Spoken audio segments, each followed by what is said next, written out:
Welcome back to Pink is Power. Today we have a truly special guest joining us, someone who has spent more than 25 years helping people reconnect with themselves through healing, spirituality, and transformation. Marcella is a rising star practitioner and teacher, a Prema birth and practitioner, an NLP practitioner, amazing, facilitator of transformational workshops, and has been leading deeply transformational retreats at Creacon Wellness Retreat for the past, I'd say over 9 years, but 9 years we've read in your bio. But more than her qualifications, Marcella has dedicated her life to helping people remember who they truly are. Marcella, we're so delighted to have you here. I suppose let's go back before all of your qualifications. Who was little Marcella, and what kind of child were you?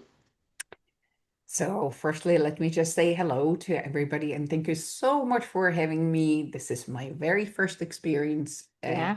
because I'm more comfortably behind the scenes. Yeah. Fred, like, provide the space for people to experience more of who they are. So let's honor that with you because I think for people who understand what that's like, you know, thank you. Thank you for being brave and being uncomfortable and allowing us to interview you. Thank you so much, Marcella. Yeah. So God bless you for these lovely services and starting at the beginning like anybody else, But let me first say one thing, just to clear the confusion about five accents in every sentence. I come from Czech Republic. I was born in Czechoslovakia. And that came with its own set of circumstances. So, since you asked the first question about what was my childhood like, it was deeply influenced by this system. It was communist system.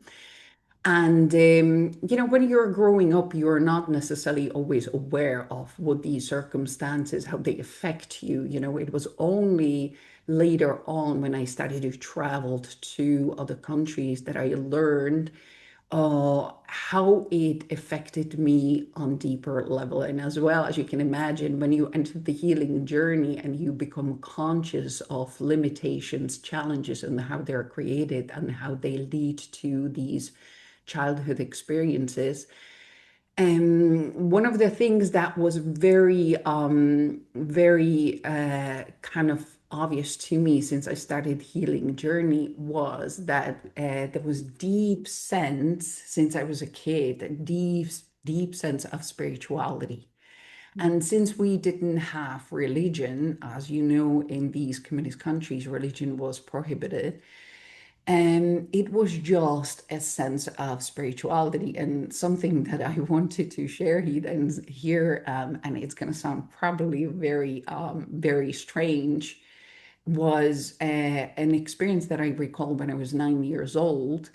Mm. And as a family, we were watching a movie, and the main hero died. And I just ran into my room as the adults couldn't really explain to me what death really is, cover myself with comforter, and I was just, sitting there, and I was just flabbergasted. I'm like, what are they talking about? This, and I remember as a kid using actually a word that was similar to awareness. This awareness cannot die; it cannot just cease to be. And I just couldn't really comprehend or understand in my mind what they were talking about as a death.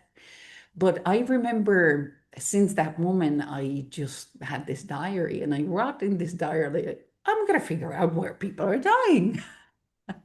And, skipping years and years and years and leading to the process of healing, I actually took training under mentorship. And, Karen, you know Derek yourself, and Angela, you Mm. know Derek as well. So I took this training under mentorship of Derek O'Neill, and it was Buddhist training. It was the teaching from Buddhist tradition that just somehow explained to me this experience. And this experience was more of a sense of knowing. So it expanded on the sense of knowing.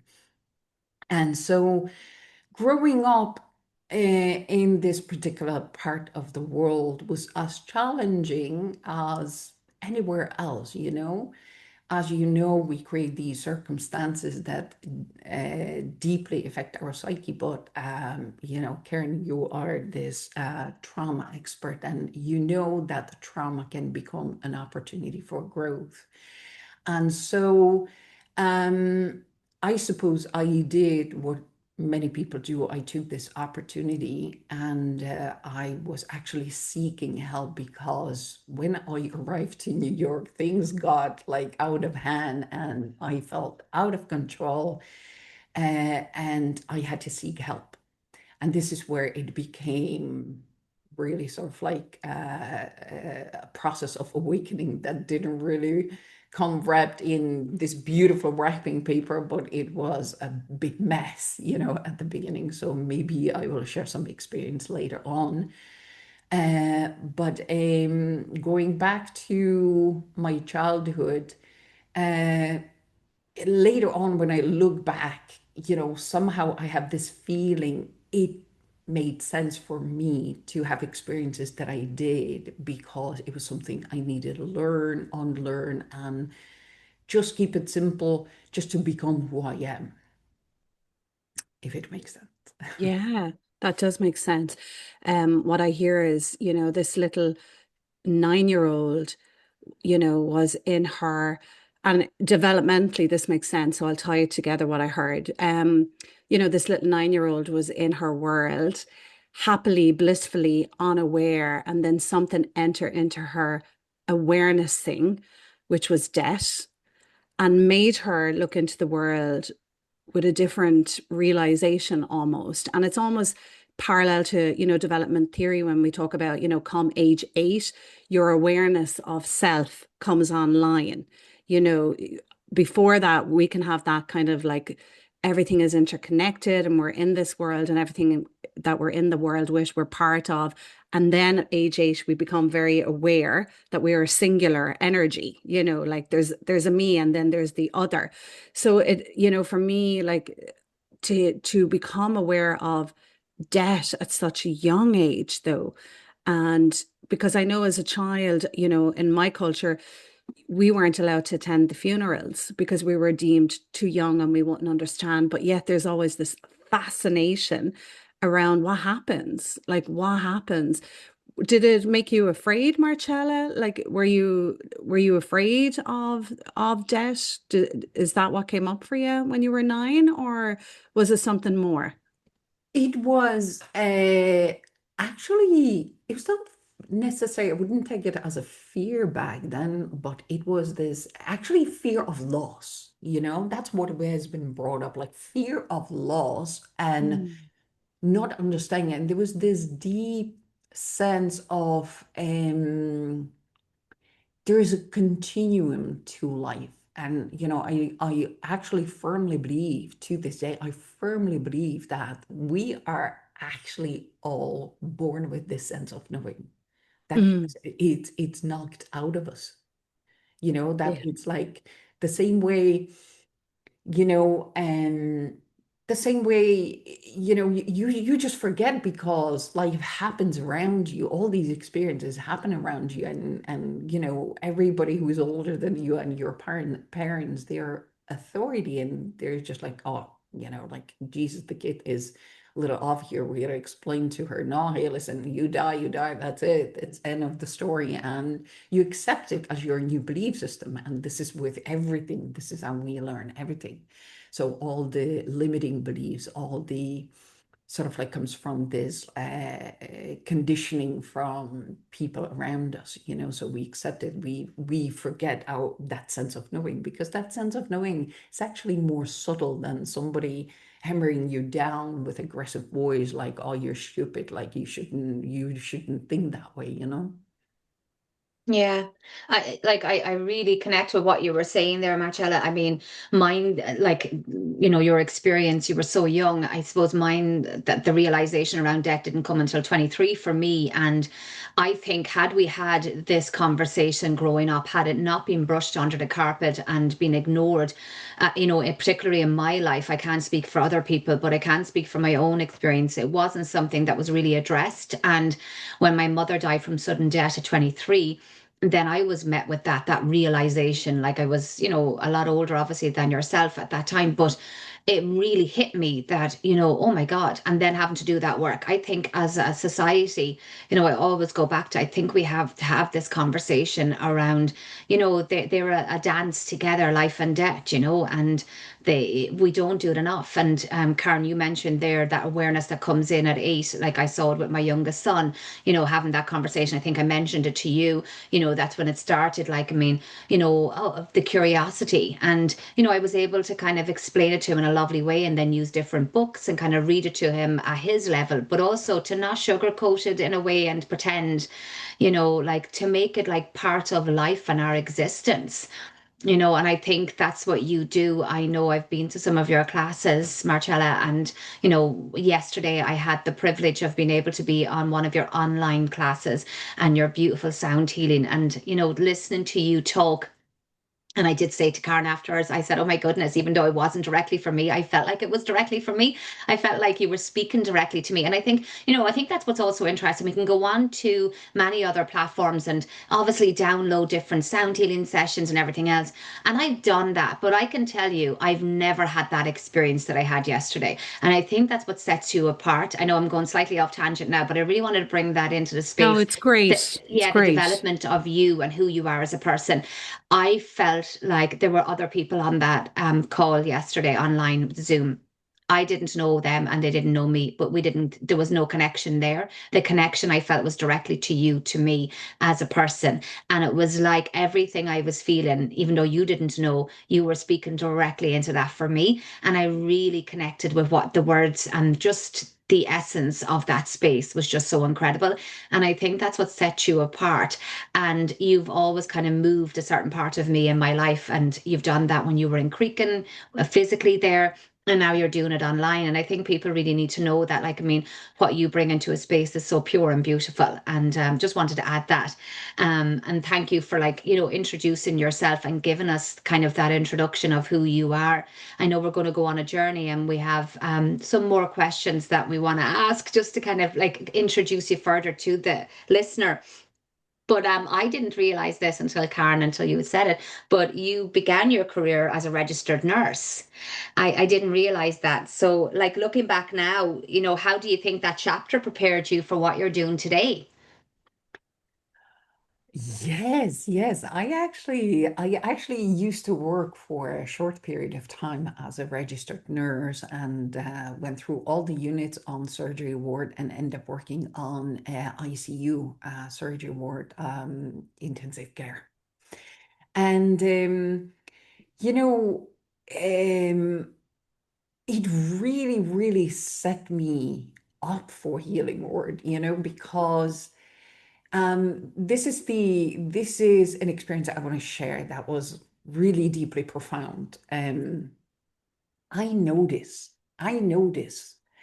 that um, it is really a mindset and attitude that influences process of healing, and that's what I started to learn while working as a nurse. So, in other words, I remember, we would get a patients after surgery, or we would have patients that would go through some deeply physical, surgical event. And we had these two women, and they were for about 40 years old, and both of them had the same surgery. Okay. Both of them were before the surgery in similar condition, but after the surgery, even though surgery went really well for both of them, one got well within a few days and was moved to regular unit really fast, and the other one was deteriorating. And I noticed that the difference between two of them was in their attitude. One was sort of like very optimistic, Mm. and one was really sort of like saddened, and she was going through some family challenges, and her body wouldn't heal. She really stayed for quite a few weeks, and she was getting worse and worse. And then it turned around, thank God, but really the difference was in sort of like mindset and emotions and all that. And I remember back then I was really young, but I remember noticing it, that the healing for one person happened because they had very positive outlook on the whole experience. They were just like, hey, listen, yeah, no, I'm gonna get rid of it and go back to my living my lovely life. And the other one was quite depressed, and it impacted the physical healing. And another aspect of this was I had an incredible boss, absolutely fantastic doctor. And for him, this was not work. This was actually way of life. And he loved people. And after his shift, after his like 12-hour shift, he would come back to ICU and he would go from patient to say hello and talk to them a little bit. And we had this patient, and he was an older gentleman, and he was not in a best of condition, and his condition was deteriorating. And as you know, ICU is isolated unit. You don't get to have your family member, or back then where I used to work, your family member wouldn't be able to visit you. And so he couldn't see his wife that he loved deeply, and he was getting worse and worse and worse. And he didn't respond to any medication, and it was just really a sad thing to watch. And one afternoon, I saw this doctor, my boss, going and talked to him at length, and he came to us and he said, okay, that's it. We're calling his wife every day. She needs to come here. She'll be taking care of him. She would be feeding him all the IV, sort of like he stopped all the medication. And behind his back, we were like, oh my God, this is going to be a mess. Well, guess what happened? Within 2 weeks, he was out of the hospital. All the medication was stopped. And just the fact that he had this sort of like love being brought to him again just healed him, And this was my very first time that, not very first time, but, me being a nurse, working as a nurse, really set me up for this work that I do now. Beautiful. And so, yeah, I haven't worked in a hospital for a long time. It was just 1.5 years. But let me tell you, I've learned a lot. I've learned a lot. Yeah. It's illuminating for me, Marcella, which is something I'd love to speak to and ask you a question on. It's illuminating in me the kind of nature of your spirit. So I am hearing in everything you've shared so far, this beautiful awakened awareness. So it's like you have a way of seeing into spaces, and also healing and transformation are the two things that I can really hear, is a way in which you look into spaces. So as a spiritual practitioner, when you are approaching your spaces and you're setting them up for the people to come in, I'd love to hear the beautiful awakened awareness. So the mindset, we'll say, the part of you who's coming into the space. How do you prepare, and what way do you look at those spaces? I'd love to hear about that. Oh, I love this question because, one of the things that just is really fabulous to be here is because, hey, it's talking to my people, you're my people. Do you know what I mean? And so I love that you asked this question. And as you notice, I call myself wellness and spiritual practitioner. I don't call myself healer. I don't call myself teacher. And the reason for it is, number one, I genuinely, sincerely believe that people heal themselves. We just create an environment. The same way that doctor called in his wife, he create an environment for the patient to receive what was there. And this is exactly what we do. So I practice meditation, and I'm deeply grateful to have a mentorship in my life, And so why say I practice meditation? Because meditation is calling that higher space and that energy that is always available there for every single one of us. And calling it in and creating an environment in which that energy can do what it needs to do. And as we know, energy goes exactly where it needs to go the most, while it makes us look good. And that's the truth, it makes us look good. But the truth is, energy knows you better than you know yourself. So my job is to practice calling this energy when someone is in need of any kind of service.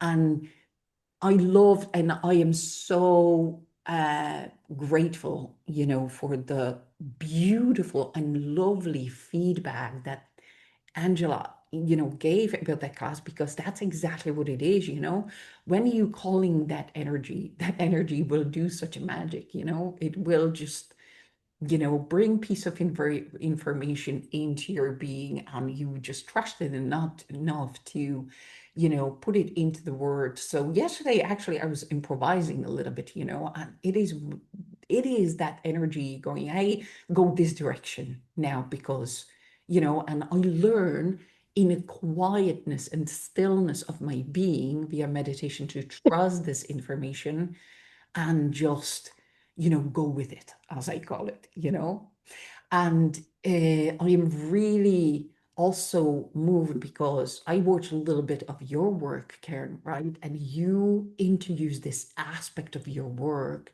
through trauma, that aspect of trauma, open up people that there's actually, in the depth of it, is sacredness that comes to reconnect you back to who you are. And so this is something similar, we create space. I personally won't call myself healer because people do heal themselves, we just create an environment in which it is possible to go to the next level of on your journey. Love that. Yeah, you spoke to that so beautifully. And the part in it all that I really relate to is, what you call the remembering. It's like, I came in with such a beautiful noticing of something very sacred, something bigger than me. And I felt in a deep, deep relationship with it. And I was always led by it. And I always felt protected and safe and loved in it.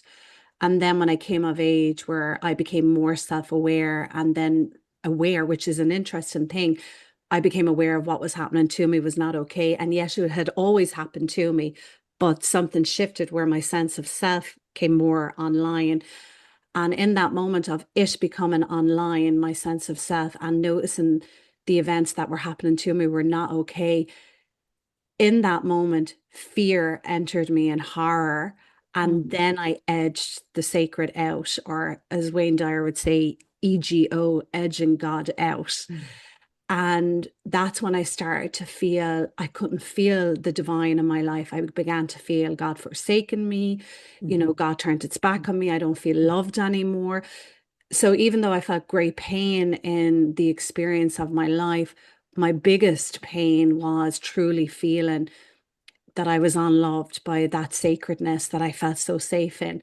So all of my work then became about, again, returning to ego in a purified way, which me and my husband would say is entering God's observance.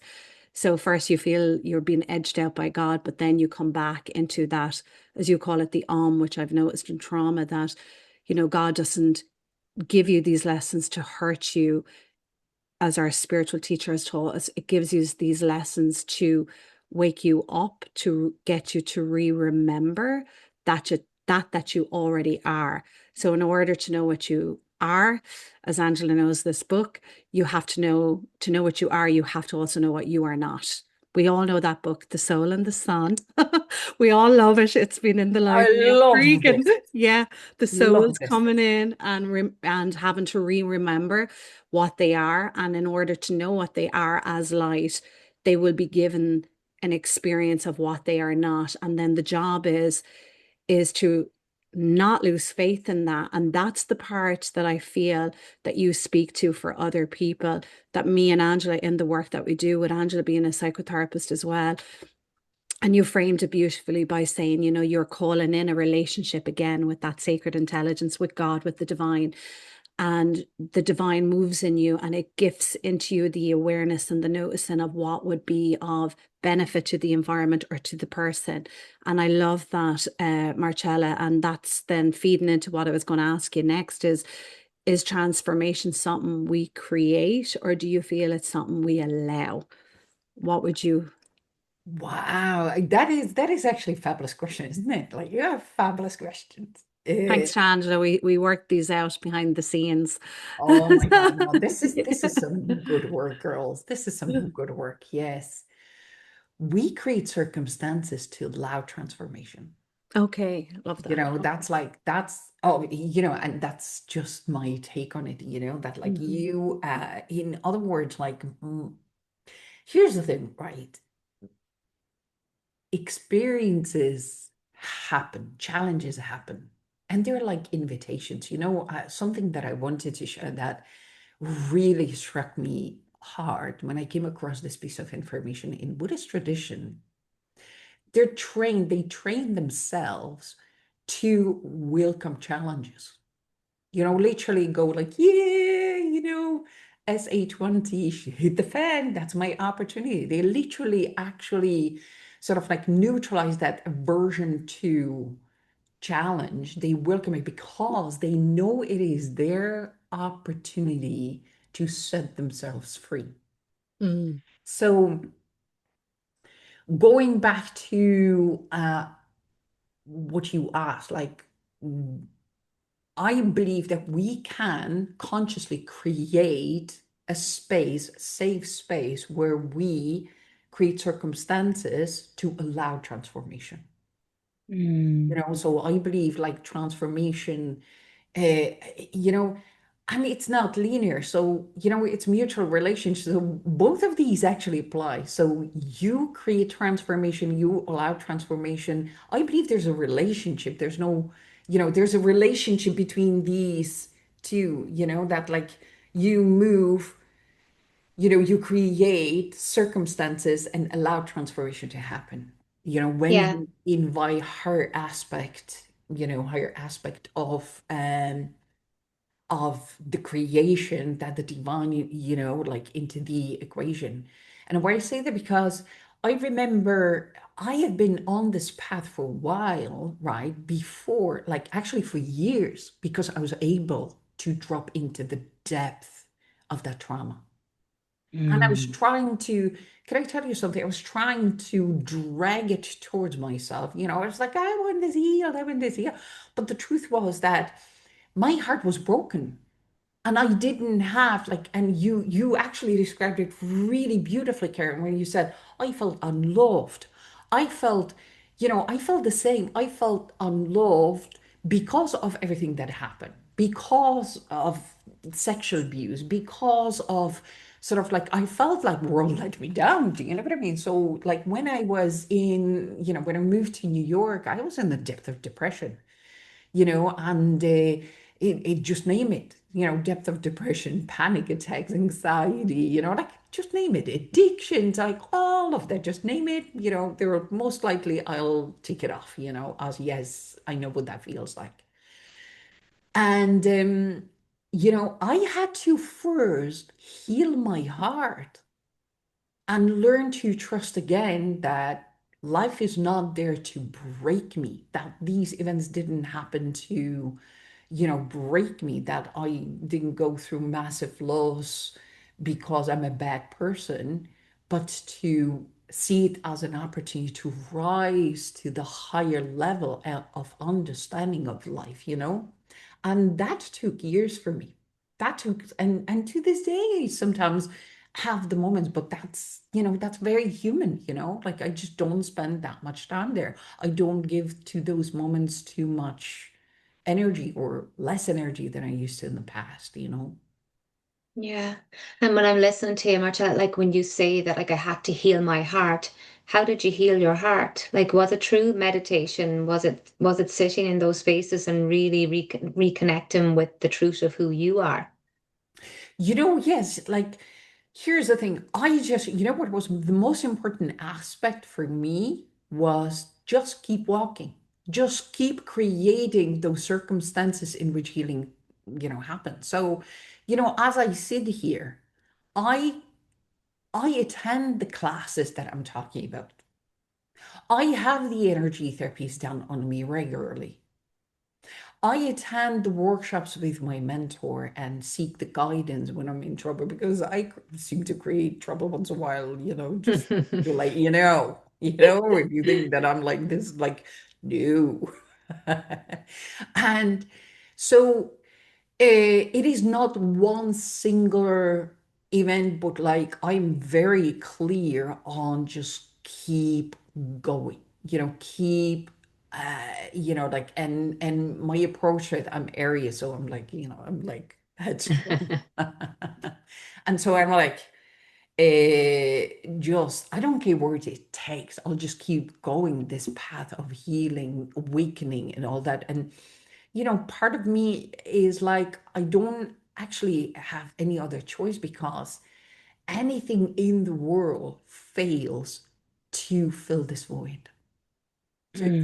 if I would go back to some life of materialistic pursuits and sort of like, I would probably get depressed really, really, really fast. And I believe that every single one of us have this, but like I believe that we project, our sort of like a desire to reconnect to the mystery of life or consciousness, whatever you want to call it, on sort of like job positions and money and relationship and all that. But, all of us, we want to reconnect to this. All of us, we want to reconnect to this sort of like what we call love, this higher being that is, this is subconscious mind that is part of our psyche and consciousness, every single one of us.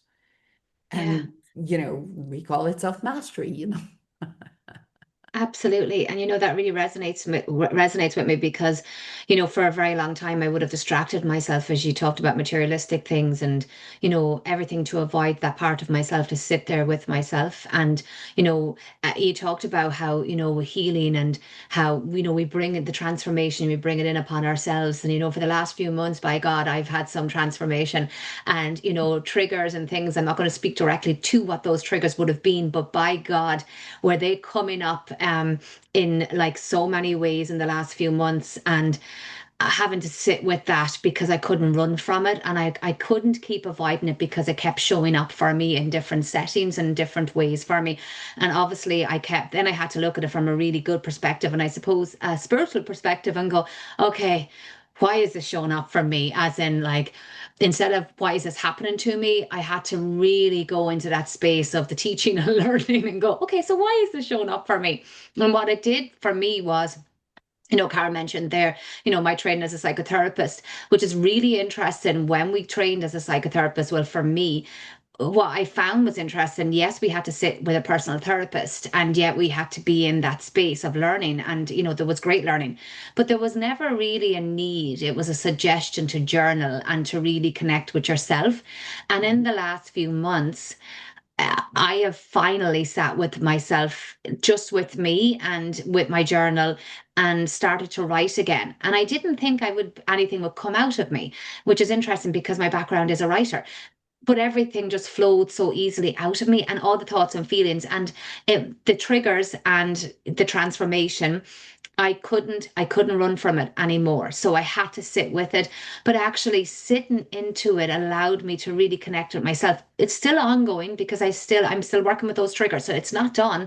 I'm a few months in. And I think what I've recognized is before in the past, I would have wanted a quick fix, right? I would have wanted this to be dealt with. I don't want to, I'm uncomfortable. I'm not okay with this. Let it go away. And then it would go away for a while because you talked about we bring it in for ourselves. So we do bring it in. And where energy flows, energy goes, right? So I was bringing that in anyway, one way or the other. But now I feel because of the work I've been doing, it's less. because the more work I do on it and the more I sit in the discomfort of it, the less overwhelming it is. And I'm starting to find myself in the mix. And I think I realized, like, I know I said to Karen the other day, I wonder about my vulnerability. I wonder, am I good at being vulnerable? And Karen was like, you're really good at being vulnerable. You're very honest in that space. And then I realized I am, but I had to get more with myself and to be okay, because sometimes we run from who we are, right? And the meditations, like even yesterday in your meditation, sitting in that space, there was parts of me halfway in, I was going, oh, do I move? There was still that part of me that wants to get out. And I went, no, this is what you don't do, because so it's recognizing what the old pattern in me would want to do. And I'm like, allow yourself to sit still. It wasn't because of you. It was more so because of me. Sometimes I feel like I need to keep going, going, going, going, going, and I'm not stopping and being still. And it's in the stillness. What I wanted to ask you, Marcella, was that the way you found your peace in doing meditation and you really connected with that divine, and you were able to really kind of, recognize who you are in that space. I can do that. But when I am dysregulated, right, because I was never taught proper regulation as a child. So nobody really taught me how to regulate. So I had to really learn that through co-regulation with my husband, but also even, with life.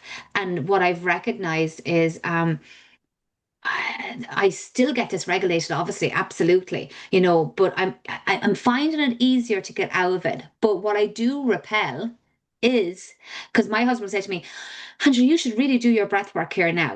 This is where, and sometimes he'll do it with me, but it's almost like I will repel what will help me in those moments. I will lean towards this regulation because it's more familiar, and I'm thinking, "Sure, that's not going to help me right now. That's not going to bring me out of it right now. I'm not going to be able to get out of this feeling." And then I'll go, and Stephen will go, "All right, let's do it together anyway." So then I'll start, and then I'm normal again. I feel like my system has completely settled within itself. And because like the last few days, Karen is aware of a situation just in the press and stuff like that with my sister's killer, and there's been a lot of kind of that stuff that I had to deal with. But I went into that space. I allowed myself to go into the meditative space, and it did work.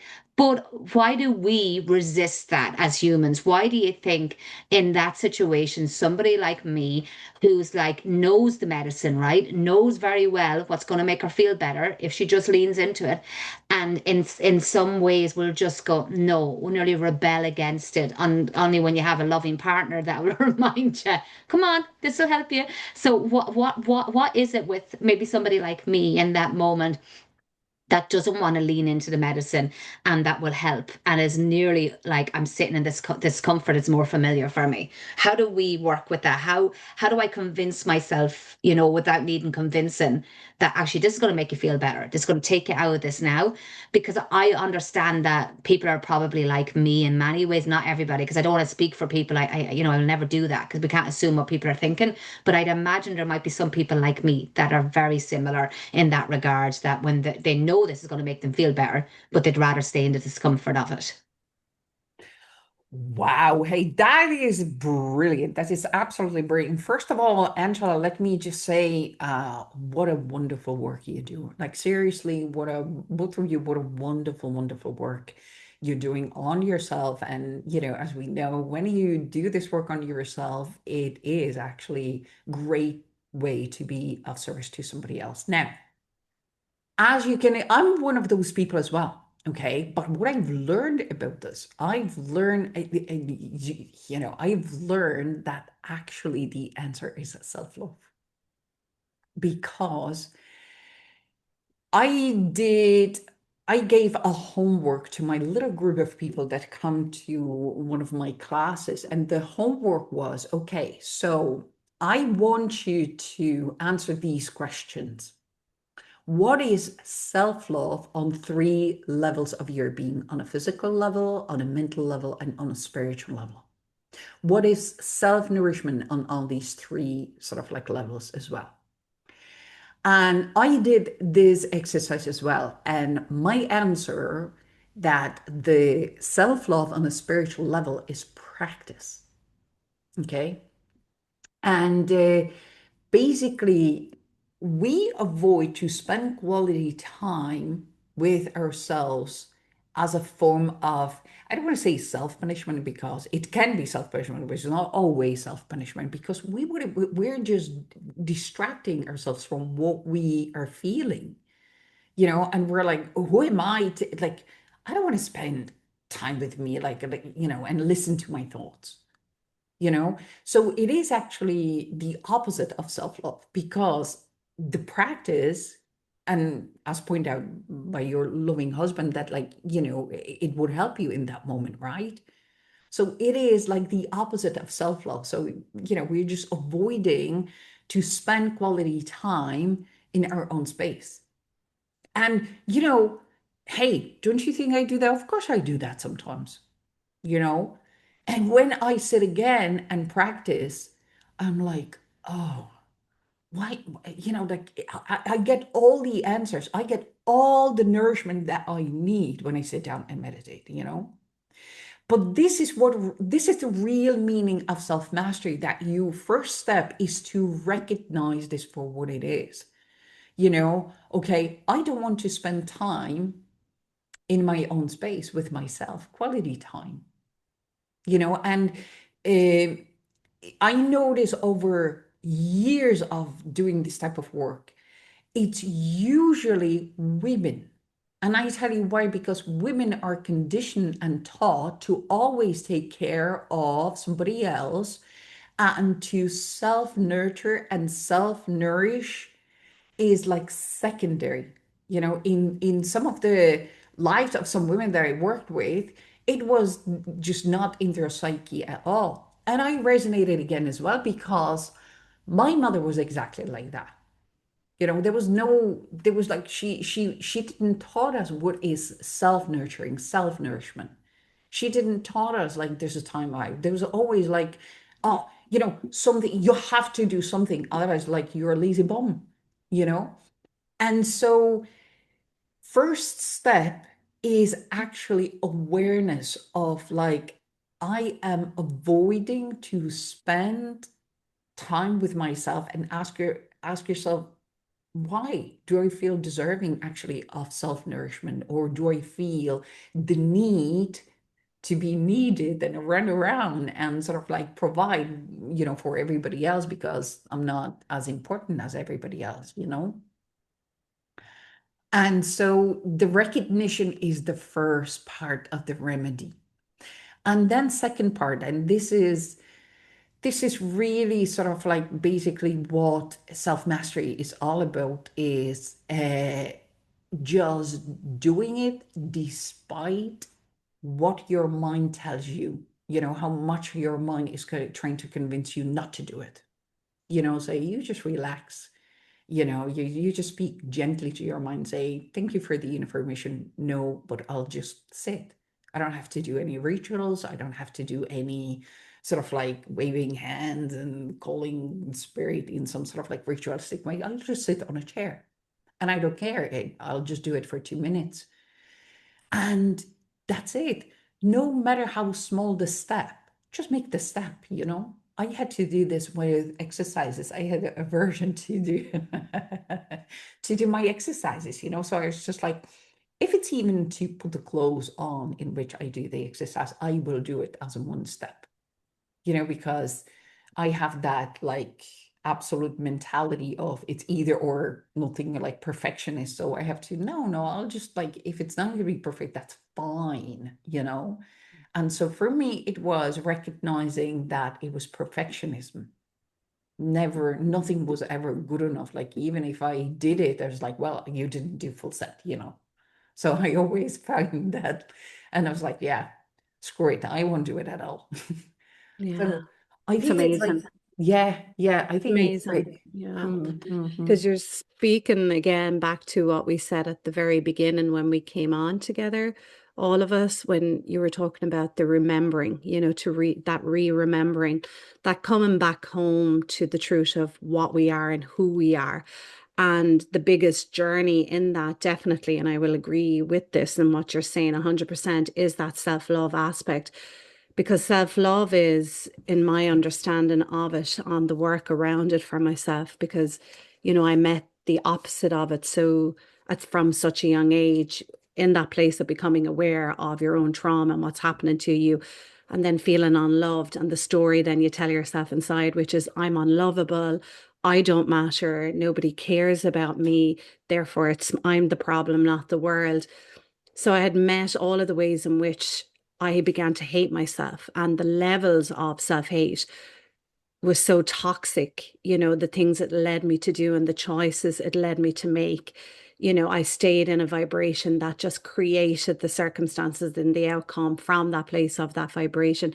So I do believe that the journey home, there is a God-shaped hole in all of us that only God. So when I say God, I'm not speaking about the religious indoctrination. I'm speaking about, it's the blanket you throw on the mystery to give it a shape, which is not my beautiful quote. That's from Barry Taylor, the manager of AC/DC.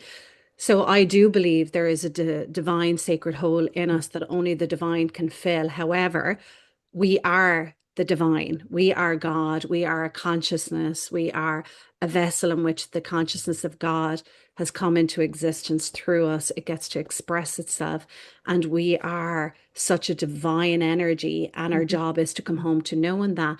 And I love what Angela was sharing, because, yeah, it's like, to do something good, which is the medicine, is an act of what you're saying, Marcella. It is an act of self-love. But because our unworthiness is so buried in us, we don't even believe we're worthy of to have our own medicine. Yeah. We don't even believe that in that moment we're worthy just to sit there and gift to ourselves. But if another mirrors to us our worthiness, which again is just another beautiful, for me, and this is my translation of it, I will hear it from someone else rather than listen to the voice of it in myself. And again, that then tells me, where in me am I still blocking myself from embracing the wonderment of the truth of who I am, that I can appreciate it being said to me directly from somebody I care about, but I don't lean into it within my own self, my own agency, So I love that you're speaking about this, that we've, like, this is not what we shaped the interview to be. Yes, we had our questions, but I love what the divine has done with this. The sacred intelligence has, in the triangular of the three of us, has ended up bringing all of this into fruition. And I love this, because this is what people need to hear. And this is what your classes are all about, Marcella.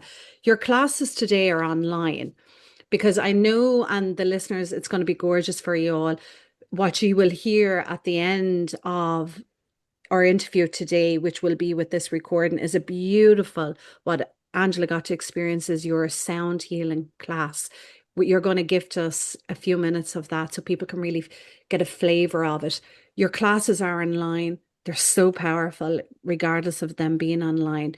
Would you mind sharing, and I'll leave Angela then do the final question and bring us home, but would you mind sharing what classes you're actually doing online, what days they actually are, so people will know about that space with you as well? Well, thank you so much for this opportunity. Okay. And firstly, I'd like to really say this from bottom of my heart, like how beautiful that from the interview, it actually became sharing of three souls, that each one had something to contribute. Like, that's incredible. That's absolutely incredible. I just love this. I just absolutely love this. Yes. So the classes, yes. So I used to facilitate classes in Creacon Wellness Retreat, and it was lovely, beautiful, beautiful space. And I like to believe that Creacon is actually sort of like reaching out to people, with these classes online, saying, hey, listen, we're going to bring Brava Creacon into, or whatever Creacon was all about, because Creacon was always about this deeper transformation and for nurture people back to their core being, who they really are, and bring peace of Creacon in a form of these classes in the comfort of their home. So classes are online. And so the Sound Healing Sanctuary is what I do twice a week. Okay. And I just want to say really quickly about sound, how actually important sound is, vibration, energy, and sound are part of this, but it is an ancient tool that was used in ancient civilization to bring harmony back, into our vessel. Okay. And so I call it a journey back to harmony, because that's what it is. Like the sound, the frequency of the sound healing, and all the instruments that I use during these classes are designed to calm the nervous system down, introduce the vessel to the higher vibrational frequency that will create more harmonious state of being in which transformation is much more easy to experience. Again, we heal ourselves, and we're all in different level on our journey. And this is, again, the gift of the frequencies. They go exactly where they need to go the most, because the facilitator doesn't know you as much as the energy knows you. Energy knows you more than you know yourself. Or that consciousness that we're speaking of knows you better than you know yourself.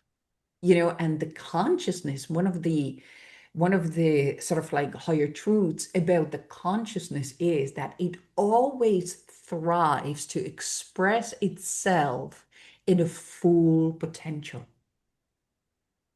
So it will always deliver a piece that you need the most for your overall well-being, no matter where you are. And so that's the gift of the sound. So the sound, not everybody is like, okay, let me meditate and gets into that sort of like stillness within a few seconds. Most of, if you're a little bit like me, it takes a bit of a while. I have a very active mind, and it's constantly like, so I have to take a little bit of time. And the sound is a great instrument to help you to relax, because it just bypasses that mind that goes like, no, hold on a second, it bypasses the mind and allows you to go deeper into the relaxation. Okay. But another aspect of this class that is unique is actually that we use guided meditations that are ancient yogic techniques to manifest a specific goal. And they're really sort of like laser-like sharp exercises to use the mind and consciousness. And, you literally actually walk away with the tool for you to use should you choose or should you wish to, because what we believe happens actually during these classes is that you're downloading a new upgrade. That's actually what it is. You download the upgrade, right? And the upgrade is usually, it is my birthright to be happy, and it is my birthright to be healthy. Okay, so this is the motto of these classes, any class that I do. So this is the sound healing. Then I facilitate two other classes. One, it's called Spiritual Self-Mastery, More Truth Will Set You Free, which I absolutely love. This is where that real facilitation takes on another meaning, because genuinely, sincerely has nothing to do with facilitator. Genuinely, and maybe contradicts like, but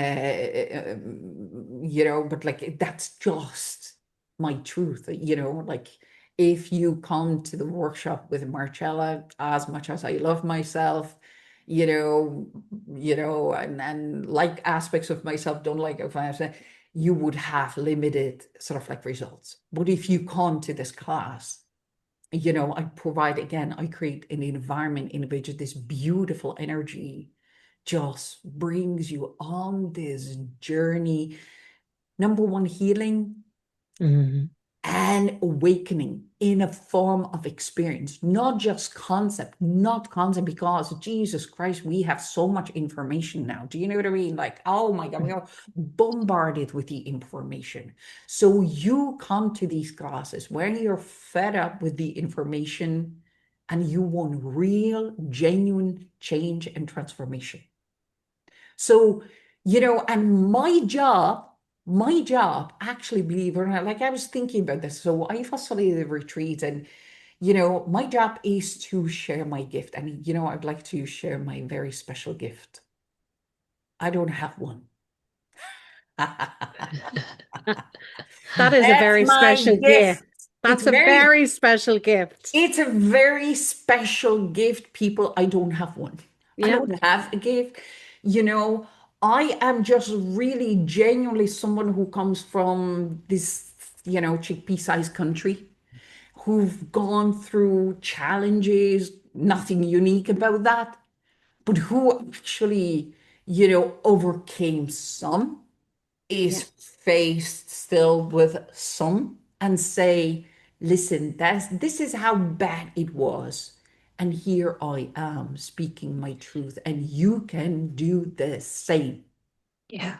And that's the whole sort of like, and the energy does the rest. Do you know what I mean? So the energy delivers the experience. And so that's the spiritual self mastery. And we are using, and this is where it gets really exciting. We're using wisdom teachings of freedom. Okay. And because of that healing energy, they just blow awakening your being in a form of knowing.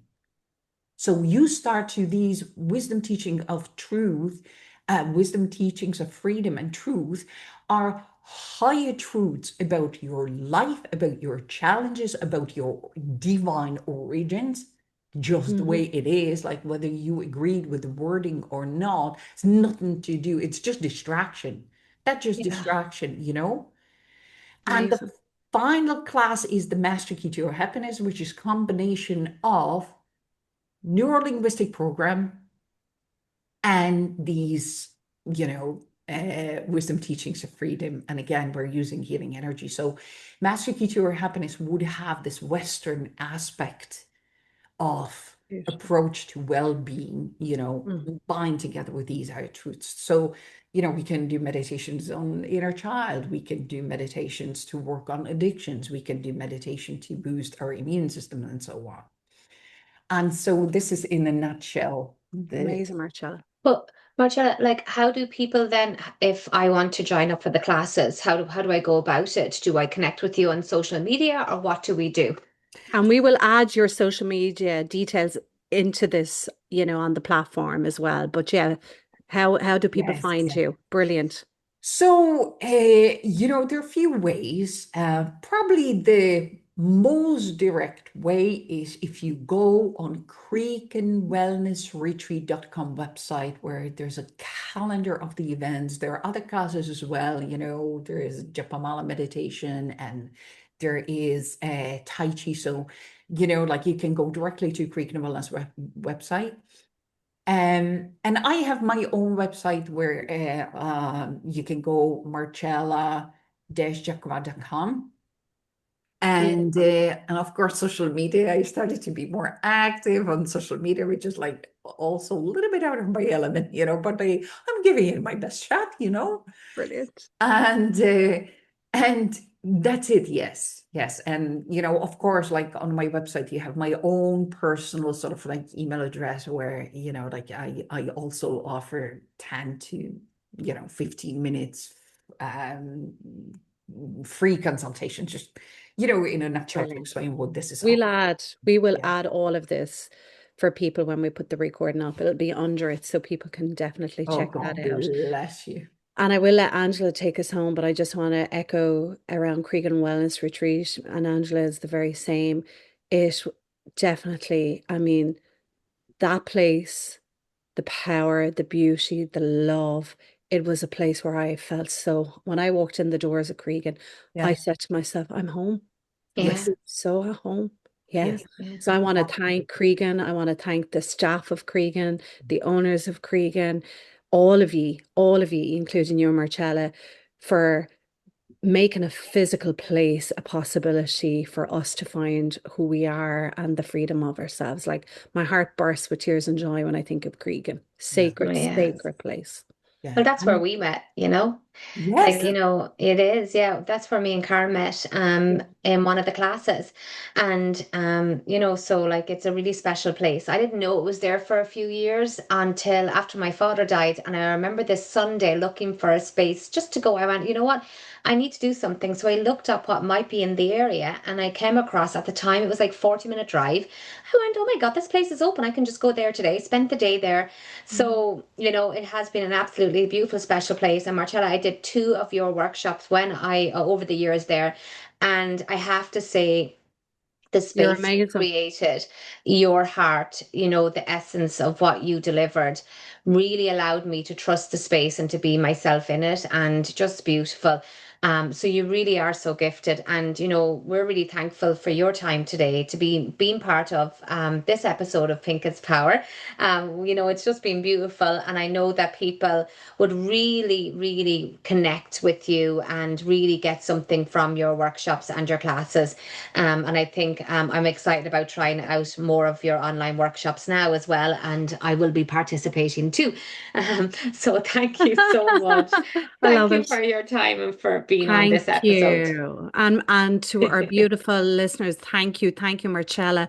And to our listeners, you don't go anywhere. You get headphones on, because what's going to follow now is a beautiful sound session, a complimentary 5-minute session from Marcella to give you a flavor and a taste of the wonderment of what she spoke to through the vibration of sound. Thank you all, and take care.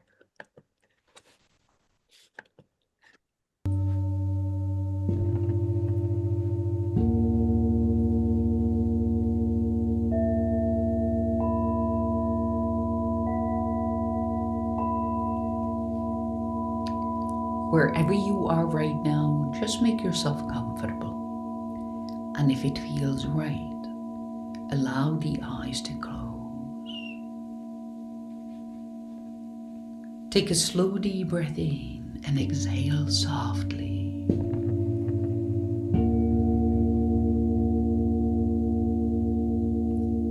Take another deep breath in and exhale softly.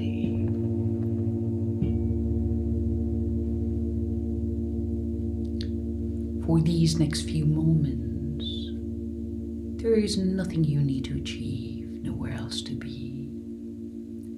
Just allow yourself to relax and let go.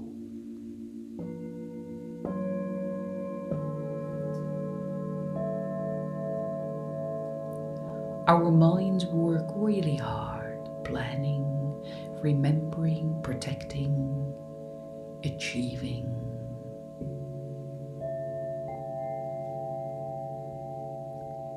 We can thank our minds for their service.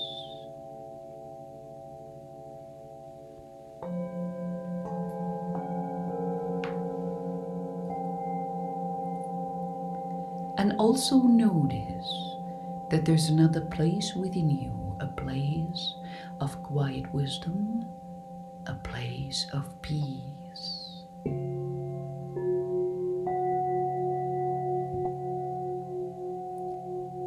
Today we're making a gentle journey from the busy mind to the wisdom of your own heart.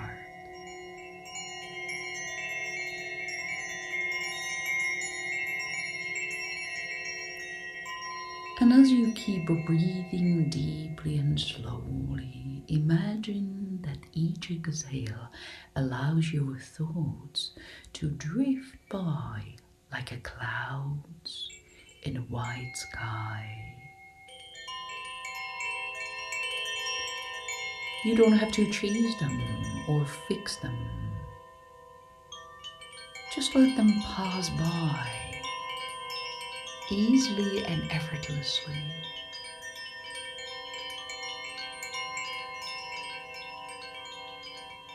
And now bring your awareness gently into the center of your chest.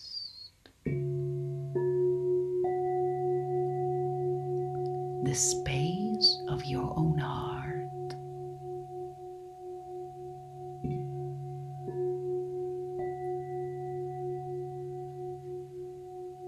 And if you would like, place your own hand on your heart. Feel the warmth and feel your hand rise and fall. And imagine now each song is helping you to settle in your own heart.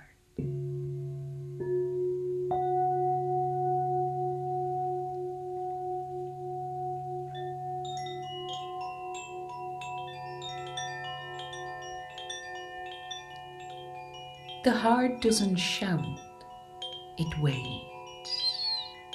And when we get still, we can hear it.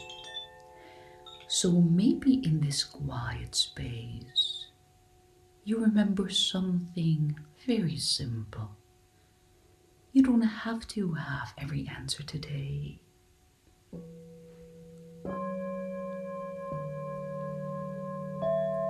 You don't have to figure everything out.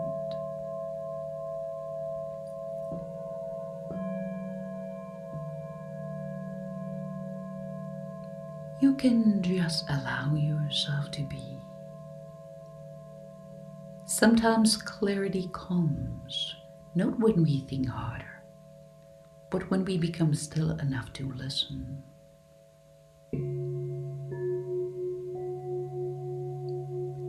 Take another deep, nourishing breath in and exhale softly. Let the calm spread throughout your entire body.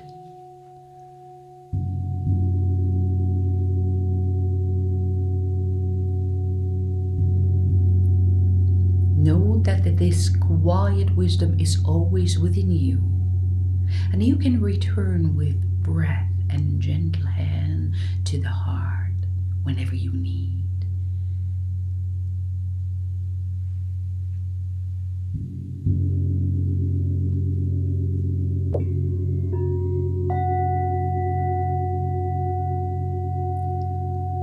And now, whenever you're ready, just wiggle your fingers and your toes and gently open your eyes, carrying that peace and calm and clarity into the rest of your day.